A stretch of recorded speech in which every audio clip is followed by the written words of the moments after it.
Hello friends, అందరూ ఎలా ఉన్నారు? మేము చాలా బాగున్నామండి. ఈరోజు ప్రతి సండేకి మేము ఏదో గేమ్ ఆడుతూ ఉండేవాళ్ళం. ఈరోజు ఈ సండేకి మటుకు రైస్ అండ్ కర్రీ చేయాలనిపించింది. అందుకే మేము ఈరోజు ఫస్ట్ అన్నం చేసి చూపిస్తున్నాం. అందరూ ఎవరైనా గ్యాస్ మీదే చేస్తారు, కానీ కట్ల పొయ్యి మీద చేయడం అప్పుడు వేరే వాళ్ళు చేస్తుండేవారు, మన పెద్దవాళ్ళు. ఎలాగో మా అమ్మ వాళ్ళు కూడా షాపింగ్కి వెళ్ళారు. పండగ వస్తుంది కదా, పండగ షాపింగ్కి వెళ్ళారు. చేసుకోమంటే అందరూ తిడుతూ ఉంటారు కదా, వాళ్ళు ఏం టైం చూసి ఇలా చేస్తున్నాం. ఇలా సండే రోజు మా ఫ్రెండ్స్ మేమందరం ఇలా చేయడంతో చాలా బాగా థ్రిల్లింగ్గా అనిపించింది. టమోటో ఆనియన్స్ 2 కట్ చేసుకున్నాం, కానీ ఎలాగోలైతే మా ఫ్రెండ్స్ అందరం కలిసి కర్రీ అయితే పూర్తి చేసేసాం. అవును, అడగడం మర్చిపోయాను, మీరు పండగ షాపింగ్ చేసేసారా? పండగ దగ్గరకు వచ్చేస్తుంది కదా, పొంగల్. మా మమ్మీ వాళ్ళు అయితే ఈరోజు ఎల్లున్నారు, ఏం డ్రెస్ తెస్తారో అని ఎగ్జైటింగ్గా ఉంది. అన్ని పండుగల్లో కల్లా మాకు సంక్రాంతి అంటే చాలా ఇష్టం, ఎందుకంటే 3 days జరుపుకోవచ్చు. అది కాకుండా 10 హాలిడేస్ వస్తాయి.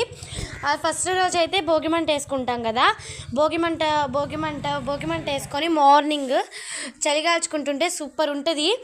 మా ఫ్రెండ్స్ మేమందరం వచ్చి ఎంత బాగా ఎంజాయ్ చేస్తామంటే, ఇలా ఈరోజు సండే మా ఫ్రెండ్స్ అందరితో కలిసి వంట చేసుకోవడం మాకు చాలా ఎంజాయ్మెంట్ ఇచ్చింది. నెక్స్ట్ ఇంకా రేపు మా పెద్దవాళ్ళు కూడా సంక్రాంతి కోసం పిండి వంటలన్నీ స్టార్ట్ చేస్తారు. పిండి వంటలు అయిపోయిన తర్వాత సంక్రాంతికి కుమ్మేయచ్చు. అయినా మనం ఎక్కడి నుంచి ఎక్కడికి వచ్చేసామండి, పొయ్యి దగ్గర నుంచి పొంగల్ దగ్గరికి వచ్చేసాం. అవును కదా ఫ్రెండ్స్? అవును ఫ్రెండ్స్, చెప్పడం మర్చిపోయాను, ఈ సంక్రాంతికి ముగ్గులు వేయడం చాలా స్పెషల్ కదా. నాకు ముగ్గులు అంటే పిచ్చి ఇష్టం. మేము కష్టపడి రెడీ చేసిన కర్రీ కూడా అయిపోయింది, ఇంకా తినడమే ఆలస్యం. ఇంత కష్టపడి కర్రీస్ అన్నీ చేసుకున్నాం కదా, అందుకని అరటి ఆకులో తినాలనిపించింది. అందుకే మా ఫ్రెండ్స్ అందరం కూర్చొని అరటి ఆకులో తిన్నాం.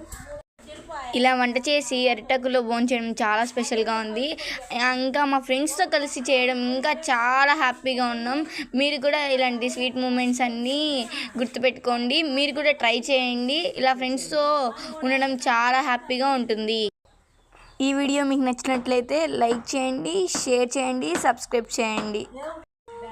ఇలాంటి స్వీట్ మూమెంట్స్ మీకు ఎవరికైనా ఉన్నాయా? ఉంటే మాత్రం కమెంట్ చేసి చెప్పండి. అందరికీ advance happy Pongal. Bye bye.